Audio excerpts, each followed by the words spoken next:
My husband and his brother bet on how long I'd last scrubbing their cars in the snow. 10 minutes before she cries, my husband laughed. Neighbors gathered to watch. I kept scrubbing, smiled, and made a mental note of every witness to their cruelty. The sound of Clark's laughter cut through the February air like a rusty blade. I was standing in our driveway, groceries still scattered at my feet where I'd dropped them moments before, staring at the keys Ian had just thrown at my chest. They hit with enough force to sting, then clattered onto the frozen pavement beside a carton of eggs that had split open, yolk already freezing into yellow crystals on the concrete. I said get to it, Ian repeated, his breath forming angry white clouds as he gestured toward the 2 pickup trucks parked side by side. Both vehicles were caked in 3 days' worth of road salt and brown slush from the storm that had dumped 8 inches of snow across our small Ohio town. The temperature had dropped to 12 degrees overnight, and my fingers were already going numb just from the brief walk from the car to our front door. Before we continue, I want to thank you for joining me in sharing these stories that matter. If you believe that no one should endure humiliation in silence and that every woman deserves dignity in her own home, please consider subscribing. It's free and helps us reach more women who need to hear this. Now let's see how this unfolds. Clark, Ian's younger brother who'd been staying with us since his divorce became final, pulled a crumpled $10 bill from his jacket pocket and waved it like a flag of conquest. This should be entertaining, he said, settling back against our porch railing with the casual confidence of someone about to watch a free show. $10 says she cries before 10 minutes are up. Ian's response was immediate and brutal. His laugh wasn't the warm sound I'd fallen in love with 23 years ago when we were both young and stupid and thought love could conquer anything. This laugh was sharp, calculated, designed to cut. 10 minutes? Clark, you're being generous. Look at her, already shivering, and she hasn't even started yet. 5 minutes, tops, before the waterworks begin. The worst part wasn't the bet itself. It was the way they were talking about me, like I wasn't standing right there, like I was some kind of entertainment they'd ordered for their Sunday morning amusement. Clark pulled out his phone and made a show of setting a timer. This is going on social media, he announced. Brothers predict wife's breakdown in real time. I bent down to retrieve the keys, my knees protesting as they hit the frozen ground. The metal was so cold it burned against my palm. As I stood back up, I caught sight of movement in my peripheral vision. Mrs. Patterson from next door had appeared on her front porch, coffee mug steaming in her hands like a prop in some twisted theater production. She was trying to look casual, but her eyes were fixed on our driveway with the intensity of someone watching a car accident unfold. "Morning, Helen," she called out with forced cheerfulness, her voice carrying that particular tone women use when they're pretending not to notice domestic drama playing out in broad daylight. The Johnsons from across the street emerged next, bundled in matching winter coats and making an elaborate show of checking their mailbox, despite the fact that no mail was delivered on Sundays. Janet Johnson kept glancing our way while her husband Bob shuffled through what was obviously yesterday's mail, both of them positioning themselves for the perfect view of whatever was about to unfold. Even teenage Jake Morrison from down the block had stopped his bike at the end of our driveway, one foot planted on the ground while he balanced on the pedal, his breath forming small puffs of vapor as he watched with the fascination only teenagers possess for adult dysfunction. "Looks like we've got an audience," Clark observed with obvious satisfaction. He raised his voice just enough to ensure the gathering neighbors could hear every word. "Helen's about to show us how tough she really is. Aren't you, Helen?" I walked toward Ian's truck first, a massive black Ford F-150 that he'd bought 3 months ago without consulting me, adding another $400 to our monthly expenses we couldn't afford. The bucket of soapy water I'd prepared earlier that morning sat beside the garage, steam rising from its surface in the frigid air. I dipped the sponge in and immediately felt the warmth leach out through my bare hands. "You forgot your gloves," Ian called out, his voice dripping with mock concern. "But I guess tough girls don't need gloves, right?" I could have gone inside to get gloves. I could have told them both to wash their own vehicles. I could have thrown the keys back at Ian's face and walked away. Instead, I knelt down on the frozen concrete beside the truck's front bumper and began scrubbing away the accumulated grime and salt. The cold hit me like a physical assault. The wet sponge seemed to absorb every bit of warmth from my hands within seconds, and the soapy water running down my arms felt like ice needles against my skin. But as the discomfort intensified, something strange began happening inside my head. The hurt and humiliation I'd expected to feel were there, but underneath them was something else entirely. A growing sense of clarity that felt almost detached from the physical misery of the moment. "Timer's running," Clark announced, holding up his phone so everyone could see the glowing numbers counting down. 8 minutes and 30 seconds left before she breaks. Mrs. Patterson shifted uncomfortably on her porch, and I caught her eye for just a moment. The expression on her face was one I'd never seen before, a mixture of embarrassment and something that might have been shame. She looked away quickly, suddenly finding her coffee mug extremely interesting. I moved methodically around Ian's truck, scrubbing each panel with deliberate care. The physical pain in my hands was becoming intense, a burning, aching sensation that shot up my arms with every movement. But instead of crying, I found myself cataloging details with a precision that surprised me. Janet Johnson kept checking her watch and whispering to her husband. Mrs. Patterson had moved closer to her window, clearly torn between wanting to watch and wanting to retreat inside where she wouldn't have to witness whatever this was. Young Jake Morrison was the most honest of all my observers. He stared openly, his mouth slightly agape, probably wondering if adults always acted this strangely on Sunday mornings in suburbia. 5 minutes down, Clark called out cheerfully. "Looking a little red-eyed there, Helen. Ready to admit defeat." I wasn't red-eyed from tears. The cold wind was making my eyes water, but that was different. I paused in my scrubbing just long enough to look directly at him and smile. Not the forced, polite smile I'd been wearing for years, but something new. Something that made Clark's confident expression falter just slightly. "Just getting warmed up," I said, and the steadiness of my own voice surprised me. Ian's truck was nearly clean when I moved on to Clark's smaller red pickup. This one was even worse. Apparently he'd driven through every muddy backroad in the county during the storm, and the vehicle was coated in a layer of frozen grime that required serious scrubbing to remove. My hands were beyond numb now, moving almost independently of conscious thought, but that strange clarity in my mind was becoming stronger with each passing minute. "Timer's at 2 minutes, Clark announced, but his voice had lost some of its earlier enthusiasm. "She's actually going to do it, isn't she?"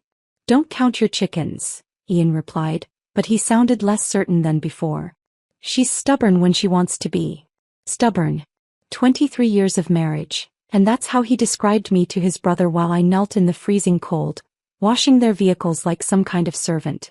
Not strong, not determined, not even foolish. Stubborn. Like a mule that refused to move when beaten. The final minutes passed in a blur of repetitive motion and growing internal transformation.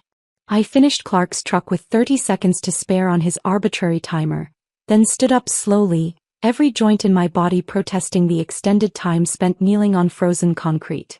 My hands were white and waxy looking, barely capable of gripping the dirty sponge.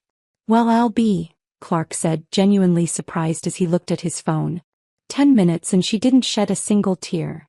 The gathered neighbors began dispersing, the show apparently over.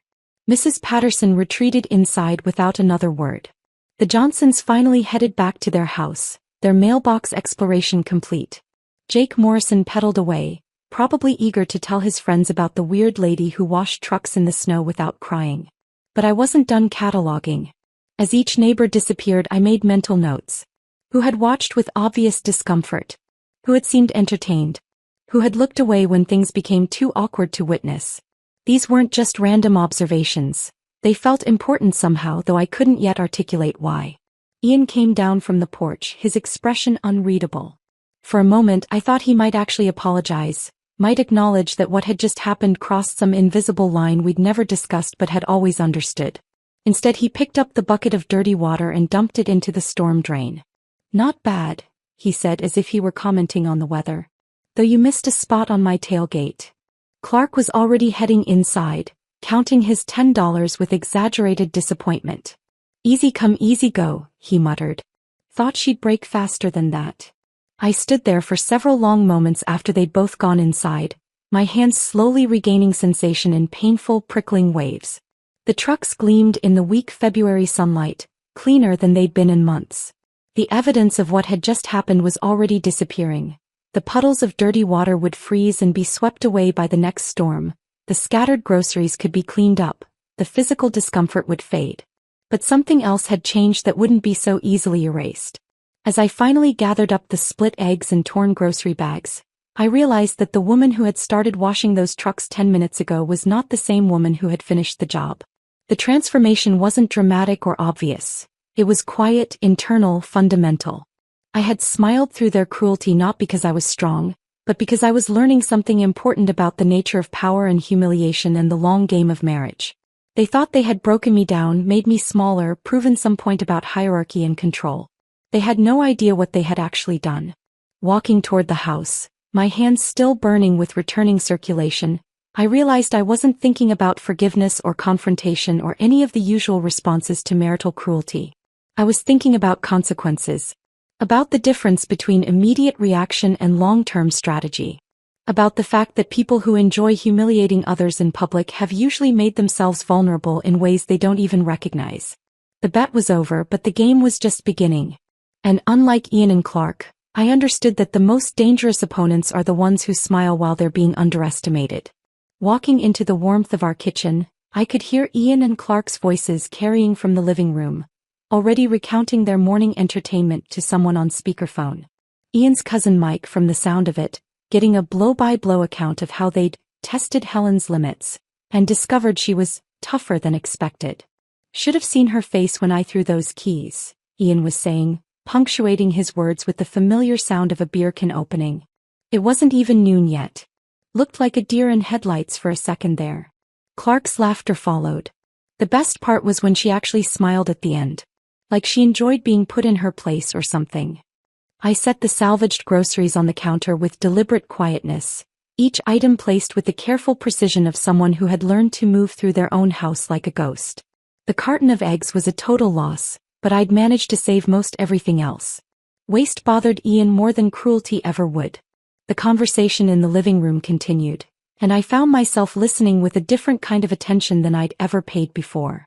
Not the hurt, anxious monitoring I'd done for years, waiting for my name to come up, dreading the moment I'd become the topic of ridicule. This was something else entirely. Clinical. Methodical. Like studying a specimen under a microscope. Helen's got her uses, Ian was explaining to Mike. Keeps the house running, handles all the bills, never complains about working overtime to cover my poker nights. But she's gotten a little too comfortable lately, you know?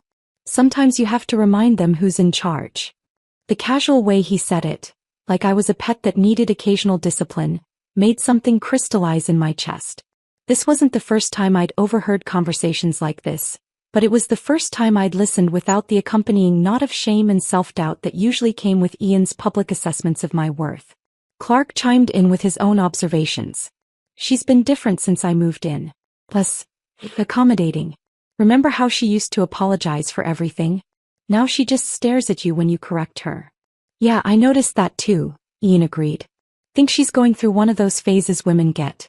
Probably needs more structure, more clear boundaries. I continued unpacking groceries, my movements automatic while my mind catalogued this conversation alongside every other small humiliation I'd absorbed over the years. The dinner parties where Ian would interrupt my stories to correct details that didn't need correcting. The way he'd publicly second-guess my grocery choices, my driving, my clothes, my opinions on everything from politics to the weather. The phone conversation ended and I heard Clark ask, "So what's the plan for today?" "Game starts at 1. Helen can make us some of those stuffed peppers," Ian replied. "And keep the beers coming. It's the least she can do after making us wait around in the cold this morning." Making them wait. As if I'd been the one who'd orchestrated the entire degrading spectacle. I opened the refrigerator and stared at the contents, remembering suddenly how this particular dynamic had developed. It hadn't started with public humiliation and cruel bets. It had begun with smaller things, gentle corrections that had gradually become less gentle, suggestions that had become commands, jokes at my expense that had become the standard way Ian interacted with me in social settings. The pattern had been so gradual I'd barely noticed it happening. When we were dating, Ian had loved my independence, my quick wit, the way I could hold my own in any conversation. But somewhere along the way, maybe after the first few years of marriage, maybe after his promotion at the county office gave him a taste of authority he'd never had before, my independence had become something that needed to be managed rather than celebrated. The worst part was how I'd enabled it. Every time I'd chosen peace over confrontation, Every time I'd absorbed his criticism without pushing back, every time I'd laughed along with jokes that weren't actually funny, I'd been teaching him that this behavior was acceptable. More than acceptable, rewarded. But Ian hadn't created this dynamic alone. Clark's return to town 6 months ago had accelerated everything, turned what had been private dysfunction into public performance art. The brothers fed off each other's worst instincts, each one trying to prove something to the other about masculinity and control and the proper way to handle women who'd gotten too comfortable. I pulled out the ingredients for stuffed peppers, then paused. In the drawer beside the stove, underneath the usual collection of takeout menus and expired coupons, was a manila folder I'd been avoiding for weeks. Our financial records. The ones Ian had asked me to organize and file, claiming he was too busy to handle such mundane tasks. What he didn't know was that I'd been doing more than just filing. I'd been reading, studying, discovering things that painted a very different picture of our marriage than the one Ian presented to his friends and family. The truck titles, for instance. Both vehicles were registered in my name alone, something I'd never agreed to, never signed for, never even known about until I'd found the paperwork buried in a stack of other documents Ian had asked me to take care of. My signature was on the registration forms, but it wasn't my handwriting. The forgery was obvious once you knew to look for it, but who would think to look? Then there were the credit card applications. 7 different cards, all opened in the last 2 years, all in my name, all with my forged signature. The debt was staggering, over $30,000 I'd never spent, never even known existed. Ian had been using my spotless credit rating as his personal piggy bank, funding his poker games, his bar tabs, his impulsive purchases. The loan applications were the worst discovery. A second mortgage on our house, a personal loan for $15,000, even a payday advance that was eating us alive with interest charges.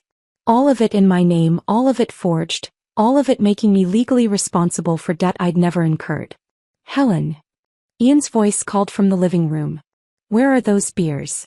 Coming, I called back, closing the financial folder and slipping it back into the drawer. But my hand lingered on the manila edge for just a moment longer than necessary. Evidence. That's what this was. Evidence of systematic financial abuse that could destroy Ian's life if it ever came to light. I carried 2 cold beers into the living room, where Ian and Clark had arranged themselves on the couch like kings holding court.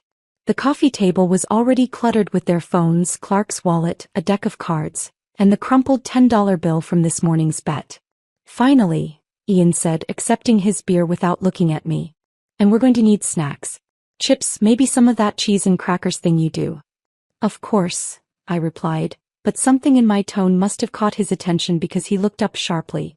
Problem? He asked, his voice carrying that edge of warning I'd learned to recognize over the years.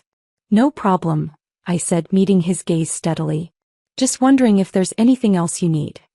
Clark laughed. Careful, Ian. She's got that look again. The one that says she's thinking too much. Women and thinking, Ian replied, shaking his head in mock despair. Dangerous combination. They both found this hilarious, but I noticed something I'd never paid attention to before. Ian's laugh was just a little too loud, a little too forced. Clark's smile didn't quite reach his eyes. There was something performative about their casual cruelty, something that suggested they were working harder to maintain this dynamic than they'd ever admit. I returned to the kitchen and began preparing their snacks, but my mind was elsewhere.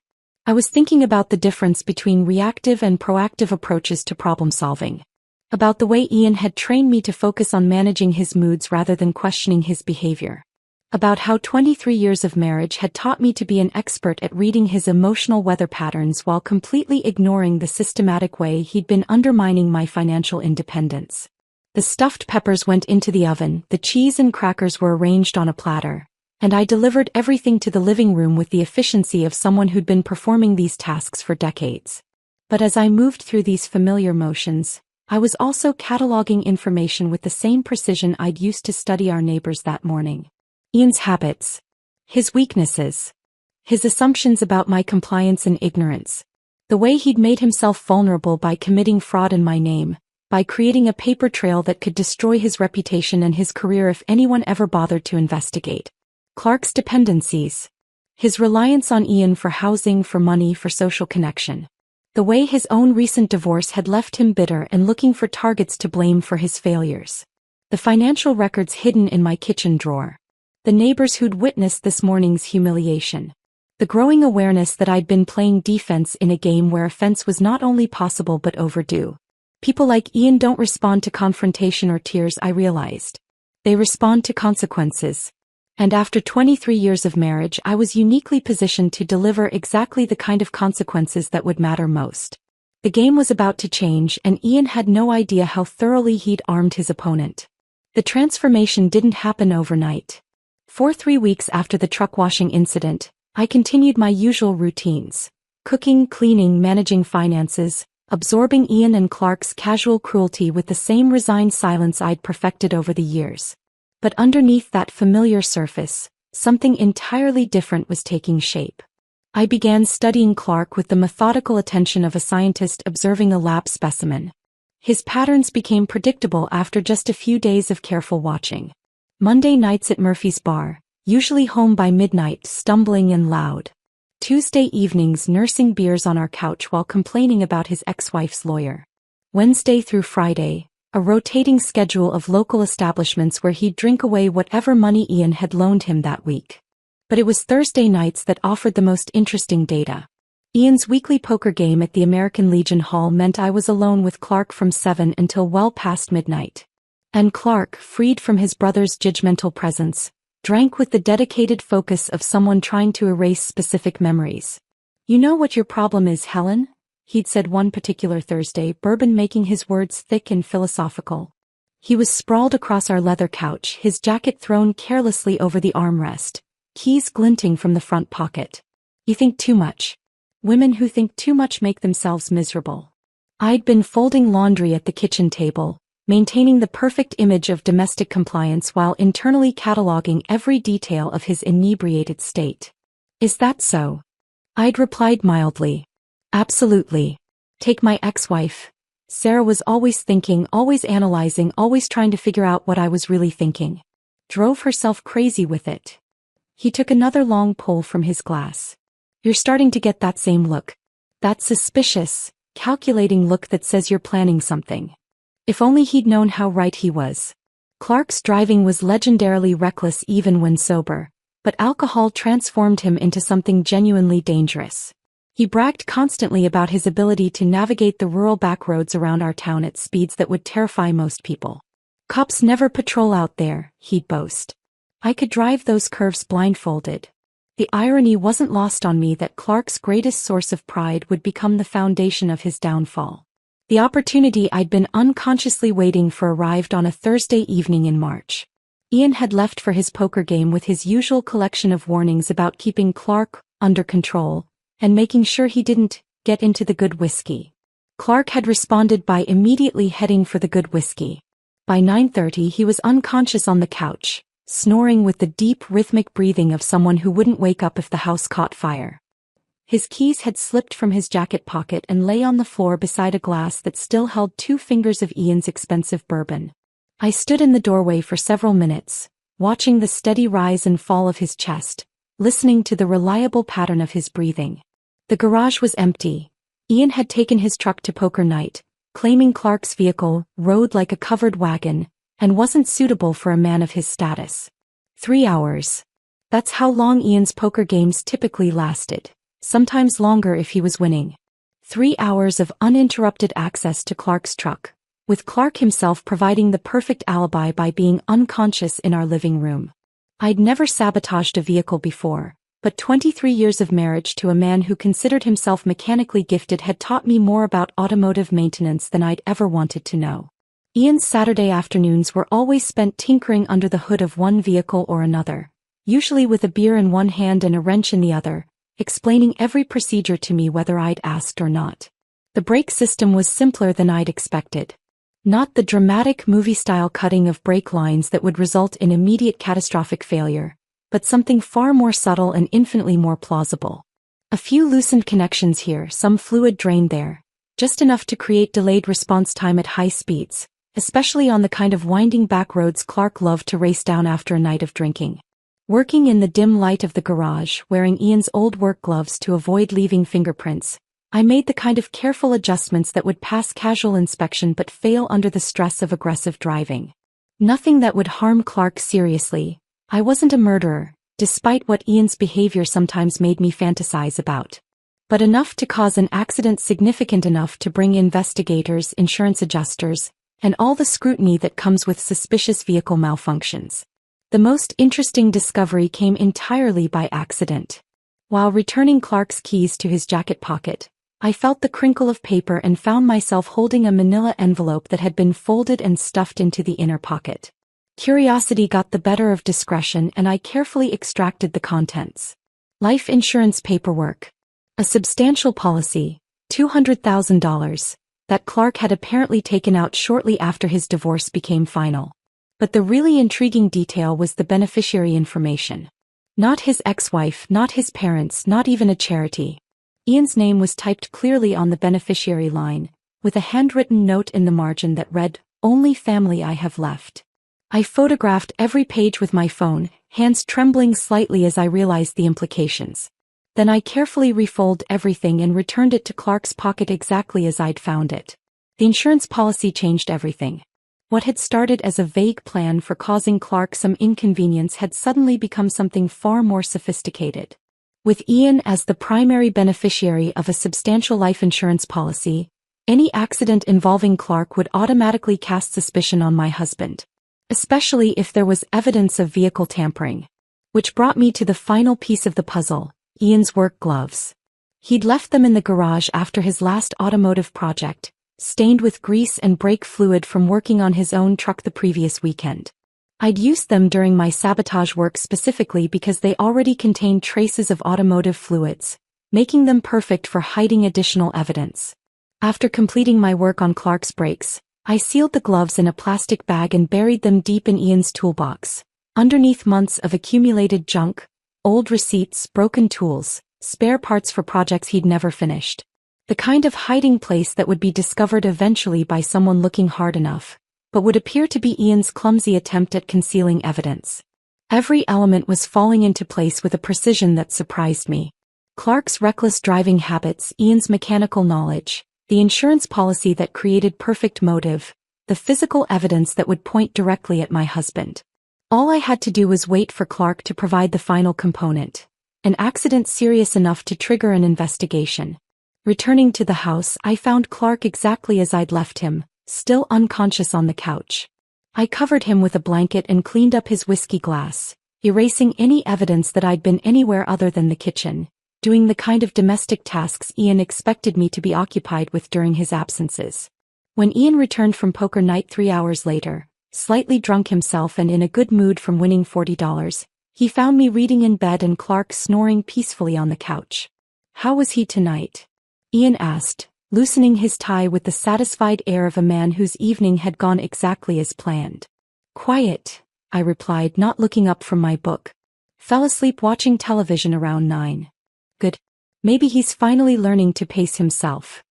If Ian had known that his brother was now driving a vehicle with compromised brakes, or that evidence linking Ian himself to potential sabotage was hidden in his own toolbox, or that he was the primary beneficiary of an insurance policy that would make him the prime suspect in any accident involving Clark, he might have been less satisfied with how the evening had gone. But Ian had always underestimated me. He saw compliance where there was calculation, submission where there was strategy. And that fundamental misunderstanding was about to become the foundation of his destruction. The pieces were in place. Now all I had to do was wait for Clark to drive himself into the trap I'd so carefully constructed. I was folding Ian's shirts when the phone rang at 11:47 p.m. on that Tuesday in late March.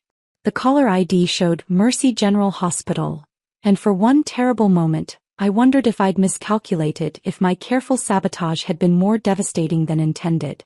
"Mrs. Davidson? This is Nurse Kelly from Mercy General. Your brother-in-law Clark Davidson has been in an accident. He's conscious and stable, but he's asking for family." Relief flooded through me so intensely that I had to sit down on the edge of our bed. How badly is he hurt?" "Broken ribs, possible concussion, some lacerations from the glass. The doctor wants to keep him overnight for observation, but he should be fine." The truck took the worst of it. Ian was already reaching for his jacket before I'd even hung up the phone. "I'll drive," he said, his face pale with genuine concern. For all their toxic dynamics, the brothers did care about each other in their own dysfunctional way. The emergency room at Mercy General smelled like disinfectant and desperation. Clark looked smaller than usual in the hospital bed, his face marked with angry red scratches and his left arm in a sling. But his eyes were alert, and when he saw Ian, his expression immediately hardened. "About time you showed up," Clark said, his voice hoarse but strong enough to carry accusation. "I came as soon as Helen called," Ian replied, pulling up a chair beside the bed. "What the hell happened out there?" Clark's gaze shifted between Ian and me, something calculating flickering behind his pain medication-dulled eyes. "Funny thing," he said slowly. "Brakes just failed. Right there on that curve by Miller's farm. You know, the one where you always said someone was going to get themselves killed someday." The casual way he said it made Ian flinch visibly. "Christ, Clark. You're lucky to be alive. That curve's taken out 3 cars in the last 5 years." "Yeah. Lucky." Clark's tone suggested he didn't feel particularly fortunate. Officer Martinez seemed real interested in the brake failure. Said they don't usually just fail like that on a truck that's only 2 years old. I watched this exchange with the careful attention of someone monitoring a chemistry experiment. The tension between the brothers was palpable, but it wasn't the usual competitive banter they typically engaged in. This was something darker, more suspicious. A uniformed police officer appeared in the doorway, young, Hispanic, with the kind of methodical manner that suggested he took his job seriously. "Mr. Davidson? I'm Officer Martinez. I responded to your accident tonight. Mind if I ask you a few questions?" Clark nodded, but his eyes never left Ian's face. "Ask away. Can you walk me through what happened? Starting from when you left Murphy's bar." "Left around 10:30, maybe 10:45. Wasn't drunk if that's what you're thinking. Had 3 beers over 4 hours. I know my limits." Clark shifted painfully in the bed. "Took Highway 9 toward home like I always do. Hit that curve by Miller's place, touched the brakes to slow down for the turn and nothing. Pedal went straight to the floor." Officer Martinez made notes on a small pad. "Had you noticed any problems with the brakes lately? Any unusual sounds, grinding, pulling to one side?" "Nothing. Truck was running fine." Clark's gaze sharpened as it fixed on Ian again. "Course, Ian here's always telling me I should get better about maintenance. Always offering to take a look under the hood, you know? Real helpful brother." The implication hung in the air like smoke. Ian's face went through several rapid changes: confusion, hurt, and then a dawning awareness that he was somehow being implicated in his brother's accident. "Now wait just a minute," Ian started, but Officer Martinez held up a hand. "We'll need to have the vehicle inspected, of course. Standard procedure for any accident involving mechanical failure. Truck's already been towed to Peterson's garage. Should have preliminary results in a day or 2. I spoke for the first time since we'd arrived. "Officer, surely you don't think someone would deliberately? I mean, who would do such a thing?" Martinez glanced at me, then back at Clark. "Ma'am, we investigate all possibilities. Brake failure can happen naturally, but it can also be caused by tampering. We'll know more once the mechanic takes a look." The next 48 hours passed with excruciating slowness. Ian spent most of the time pacing around our house, alternating between worry about Clark's condition and growing anxiety about the police investigation. He called Peterson's garage twice on Wednesday, demanding updates that weren't available yet. "They're treating this like a crime scene," he complained to me Wednesday evening. "Acting like someone deliberately tried to hurt Clark. It's ridiculous. Maybe they have to investigate everything these days," I replied, not looking up from the dinner I was preparing. "Liability issues, insurance requirements. I'm sure it's just routine." But I could see the doubt creeping into Ian's confidence. The casual arrogance that usually characterized his interactions with authority figures was being replaced by something that looked suspiciously like fear. The call came Thursday afternoon while Ian was at work. Peterson's garage had found evidence of tampering, loosened brake line connections and drained fluid that couldn't be explained by normal wear or accident damage. The case was being turned over to Detective Morrison from the Criminal Investigation Division. I relayed this information to Ian when he came home, watching carefully as the color drained from his face. "This is insane," he said, sinking into his recliner with the heavy movement of a man carrying unexpected weight. "Who would want to hurt Clark? And why are they looking at this like it's attempted murder?" Maybe because someone tried to murder him, I suggested quietly. Ian's head snapped up. You can't be serious. Clark doesn't have enemies. Hell, nobody even takes him seriously enough to hate him properly. But I could see him thinking, processing, starting to understand that this investigation was going to dig into every aspect of Clark's life. And by extension his own. The poker games, the money he'd been lending Clark, the constant complaints about his brother's financial dependence. Detective Morrison arrived Friday morning, a middle-aged woman with gray-streaked hair and the kind of patient demeanor that suggested she'd heard every lie people could invent. She interviewed Ian first, asking detailed questions about his relationship with Clark, their recent interactions and his knowledge of automotive maintenance. When she spoke with me, I was careful to present myself as the concerned sister-in-law who'd noticed increasing tension between the brothers but had hoped it would resolve itself. Ian's been under a lot of stress lately, I told her, wringing my hands in what I hoped looked like genuine anxiety. Money troubles, you know. And Clark staying with us has been challenging. Ian keeps joking that Clark's worth more as an insurance payout than as a house guest, but I never thought he meant anything by it. Detective Morrison's pen moved steadily across her notepad. He's made comments like that before? Oh, not seriously. At least I don't think seriously. But lately. I let my voice trail off, then added quickly, but Ian would never actually hurt anyone. He's not that kind of person. The doubt in my voice was perfect. Just enough to plant seeds without seeming deliberately accusatory. By Friday evening, the investigation had shifted into a different gear entirely. Detective Morrison had obtained a search warrant for our garage, and Ian watched in growing horror as they methodically went through his tools, his workbench, every piece of automotive equipment he owned. When they found the plastic bag containing his work gloves, still stained with brake fluid and bearing his fingerprints, Ian's confusion transformed into something that looked remarkably like guilt to everyone watching. I don't understand, he kept saying as they bagged the gloves as evidence. I don't understand how this is happening. But Clark understood perfectly. When Detective Morrison showed him the evidence they'd collected, his suspicion crystallized into certainty. 20 years of brotherhood shattered in that moment, replaced by the terrible knowledge that his own brother had tried to kill him for insurance money.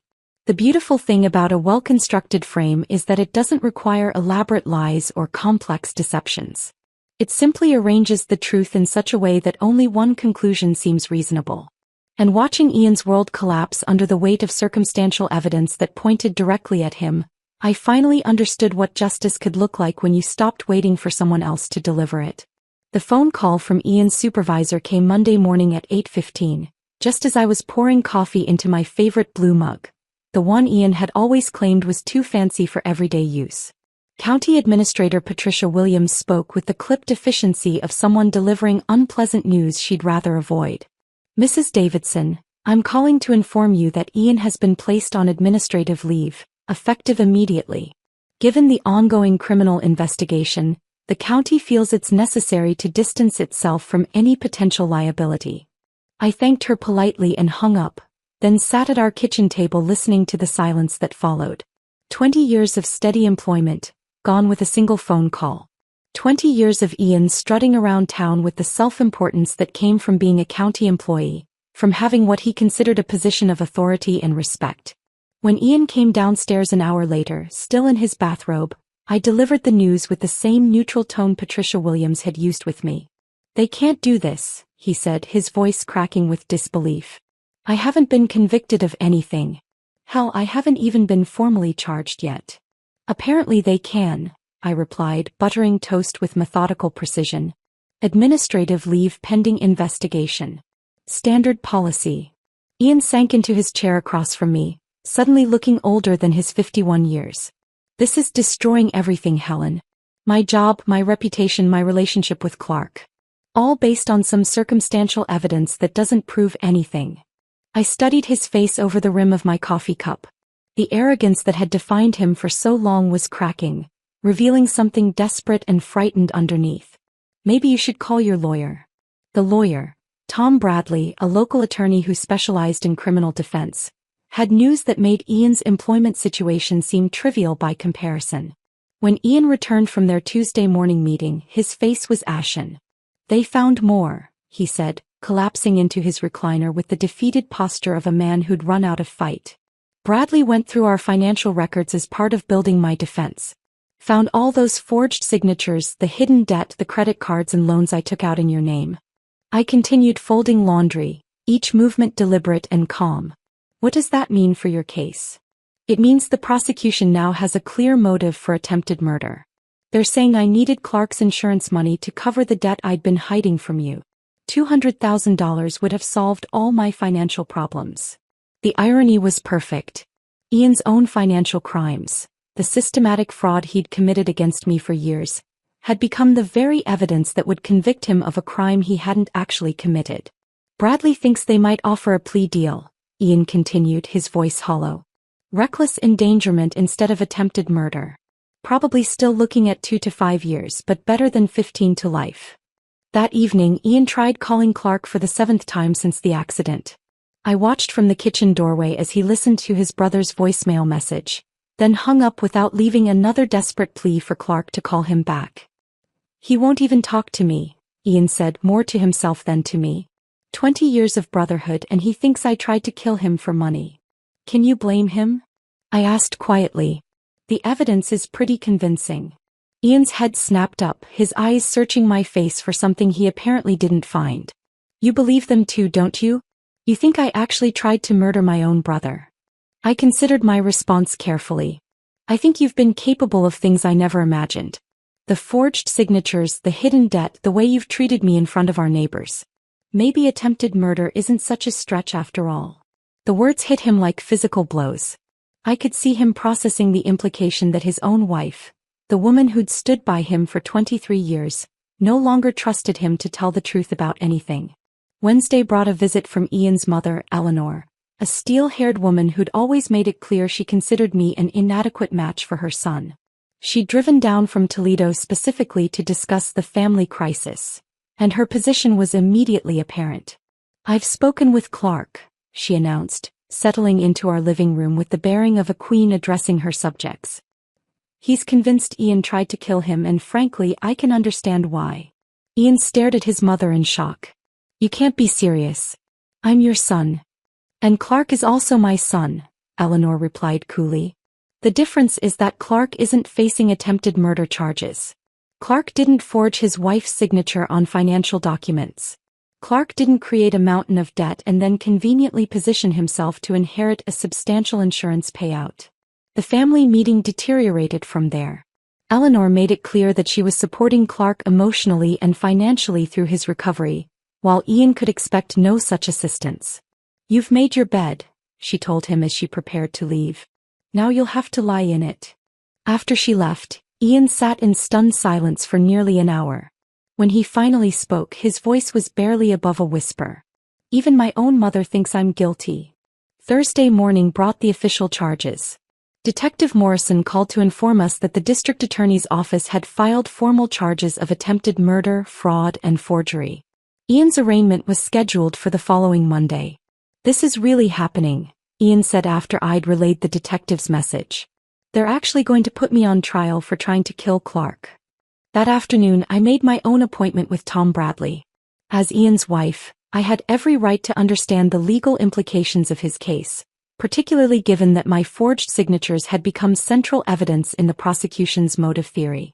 Bradley was frank about Ian's prospects. The physical evidence is circumstantial but compelling. The financial evidence provides clear motive. And Clark's testimony about Ian's access to the vehicle and knowledge of automotive repair makes for a convincing narrative. What are his chances? I asked. Honestly, not good. The prosecution has built a solid case. Ian's best hope is probably that plea deal I mentioned to him. Friday evening, as Ian sat at our kitchen table reviewing the formal charges with the desperate intensity of a student cramming for a final exam, I made my decision. Ian, I said, setting a manila envelope beside his papers. We need to talk. He looked up, hope flickering in his eyes. Did Bradley call? Is there new evidence? I opened the envelope and removed the divorce papers I'd had prepared 3 days earlier. I can't do this anymore, I said simply. I can't pretend to support you through a trial where you'll be testifying about your character while I know exactly what kind of man you really are. Ian stared at the papers as if they were written in a foreign language. Helen, you can't leave me now. I need you to testify on my behalf, to tell them I would never hurt Clark. But you did hurt Clark, I replied, my voice steady despite the magnitude of what I was saying. Maybe not with brake tampering, but you hurt him. Just like you've been hurting me for years. That's different. That's marriage. That's how relationships work when you've been together as long as we have. The casual dismissal of decades of emotional abuse, delivered with such matter-of-fact certainty, crystallized everything I'd been feeling since that snowy morning when he'd made me wash trucks while neighbors watched. No, Ian. That's not how relationships work. That's how abuse works. And I'm done being your victim. That weekend, word of the divorce filing spread through our small town with the speed that only truly shocking news can achieve. By Monday morning, I'd received 3 unexpected visitors. Mrs. Patterson came first, carrying a casserole and an expression of deep regret. I should have said something that day, she admitted, standing awkwardly on my front porch. It wasn't right what they did to you. I knew it then, but I didn't want to get involved. Janet Johnson followed Tuesday evening, bringing homemade cookies and a similar apology. Bob and I talked about it for weeks afterward, she said. We both felt terrible for just standing there watching. We should have spoken up. Even Jake Morrison's mother, Lisa, stopped by Wednesday afternoon. Jake told me what he saw that morning, she said. He's been asking questions about why adults would treat each other that way. I wanted to tell you that if you ever need anything at all, we're here. The irony wasn't lost on me. The same neighbors who'd gathered to watch my humiliation were now lining up to offer support and solidarity. They'd witnessed Ian's casual cruelty that February morning, and while they'd done nothing to intervene at the time, they apparently remembered exactly what they'd seen. By Thursday, the local newspaper had picked up the story. County employee charged in brother's crash, read the headline, accompanied by a photo of Ian being led into the courthouse for his arraignment. The article mentioned the divorce filing, the financial fraud, and the insurance policy that provided motive for the alleged attempted murder. Ian called me from jail after his bail hearing. Helen, please. I need you to reconsider the divorce. I need character witnesses, people who can testify that I'm not capable of attempted murder. I listened to his plea with the same patience I'd shown while scrubbing his truck in the snow, letting him exhaust himself with promises and explanations and desperate bargaining. When he finally fell silent, I spoke quietly into the phone. You didn't need to hurt Clark to prove you were capable of hurting people, Ian. You already hurt me. For 23 years you hurt me. And you did it in front of anyone who cared to watch. The line went quiet for a long moment. Then Ian said, So this is my punishment? You're going to let me go to prison for something I didn't do? No, I replied. This is my freedom. What happens to you is just consequences. I hung up the phone and stood in the silence of my kitchen for several long minutes, listening to the absence of Ian's voice. Outside my new apartment window, autumn leaves drifted past in lazy spirals, marking the passage of time since that snowy February morning when everything had changed. The apartment was small, just 800 square feet compared to the sprawling house Ian and I had shared for over 2 decades, but every inch of it belonged to me. No more walking on eggshells around someone else's moods, no more measuring my words to avoid triggering an outburst, no more pretending that casual cruelty was just how marriage works. 6 months had passed since I'd walked away from that life, and this morning's newspaper had delivered the final chapter of Ian's story in stark black and white. Local man accepts plea deal in brother's crash, read the headline above a photo of Ian looking haggard and defeated as he left the courthouse. The article was brief but comprehensive. Attempted vehicular homicide reduced to reckless endangerment. 2 years probation, 400 hours of community service, and a criminal record that would follow him for the rest of his life. The financial fraud charges had been folded into the plea agreement. Restitution paid, case closed, marriage dissolved. I folded the newspaper carefully and set it aside, then walked to my kitchen window. The view wasn't spectacular, just a parking lot and the back of the hardware store, but it was mine to enjoy without commentary, criticism, or cruel jokes about my choice of window treatments. The doorbell rang, interrupting my quiet reflection. Through the peephole I could see Clark standing in the hallway, shifting his weight nervously from foot to foot. I hadn't spoken to him since that night in the hospital, Hadn't seen him since the divorce proceedings where he testified about Ian's financial desperation and history of automotive tinkering. "Helen," he said when I opened the door, his voice carrying a mixture of exhaustion and something that might have been respect. "I saw the news about the plea deal. Thought maybe we should talk." I stepped aside to let him enter, noting how he favored his left side, a lingering reminder of his encounter with the drainage ditch on Highway 9. His face had healed cleanly, but there were new lines around his eyes that hadn't been there before the accident. "Coffee?" I offered, already moving toward the kitchen. "Yeah, thanks." Clark settled into one of my new chairs. Simple, comfortable furniture I'd chosen without having to consider anyone else's preferences. "Nice place you've got here." "It suits me." I poured 2 cups and joined him at my small dining table. "How are you feeling? Physically, I mean." "Better. Physical therapy helped with the ribs. Sleeping better now that." He gestured vaguely, encompassing everything that had happened between us. "Now that I know the truth." We sat in comfortable silence for a moment, 2 people who'd been drawn into Ian's destructive orbit finally free to assess the damage from a safe distance. "I owe you an apology," Clark said eventually. "For my part in everything. The way Ian and I treated you, especially that morning with the trucks. I knew it was wrong when it was happening, but I went along with it anyway." "You were following Ian's lead," I replied, surprised by how little anger I felt toward Clark now. He was good at making people complicit in his cruelty. Still doesn't excuse it. Clark stared into his coffee cup. "I keep thinking about that morning, about the way you smiled while you were scrubbing those trucks. At the time I thought it meant you were okay with what was happening. But looking back, I was planning," I said simply. Even then, before I knew exactly what I was going to do, some part of me was already planning. Clark's head came up sharply. "Planning what?" I met his gaze steadily. "My escape. My freedom. My revenge, if you want to call it that." "The brake tampering," Clark said quietly. "That was you." It wasn't a question, and I didn't treat it like one. Ian created the motive, the means, and the opportunity. I just arranged things so the evidence pointed in the right direction. Clark leaned back in his chair, processing this confession. "You could have killed me." "No, I couldn't have. I'm not a murderer, Clark. I calculated exactly how much damage would be done, what kind of accident would result. Enough to bring investigators, not enough to seriously harm you. But you let Ian take the blame for something he didn't do." "Ian took the blame for something he was capable of doing," I corrected. "The financial fraud was real. The pattern of abuse was real. The fact that he'd positioned himself to benefit from your death was real.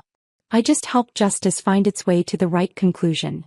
Clark was quiet for a long time, working through the implications of what I'd told him. Finally, he asked, "Why are you telling me this now?" "Because it's over. Ian can't hurt either of us anymore, and you deserve to know the truth." I paused, considering my next words carefully. "And because I needed someone to understand that the woman who smiled while washing trucks in the snow wasn't weak or broken. She was dangerous." A slow smile spread across Clark's face. "You know what? Good for you. Ian had it coming, and we both know it. You're not going to turn me in? For what?"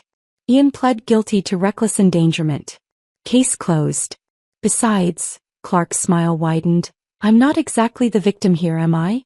You saved my life by getting me away from Ian before he really did try to kill me." After Clark left, I walked through my apartment with new eyes. Every piece of furniture, every decoration, every decision about how to arrange my space. All of it chosen freely without consultation or compromise. The financial settlement from the divorce had been substantial once Ian's hidden assets were discovered and liquidated. Both trucks, legally registered in my name despite Ian's forgery, had sold for enough to pay off his fraudulent debts with money left over. The irony of Clark's insurance settlement helping fund my new beginning wasn't lost on me. $25,000. Clark's decision to settle with the insurance company rather than pursue a lawsuit had covered my moving expenses and the deposit on this apartment. That afternoon, I drove through my old neighborhood, past the house where Ian and I had played out the final act of our marriage that snowy February morning. A for sale sign stood in the front yard, and I felt a strange sense of closure seeing it. Ian had been forced to sell when he couldn't make the mortgage payments without his county salary. Mrs. Patterson was working in her garden when I pulled up to the curb. She looked up, recognized me, and walked over with the careful courtesy of someone who'd learned important lessons about minding her own business. "Helen, how are you? You look wonderful." I did look wonderful, I realized. Better than I had in years. "I'm doing very well, thank you. How's the neighborhood?" "Quieter," Mrs. Patterson said diplomatically.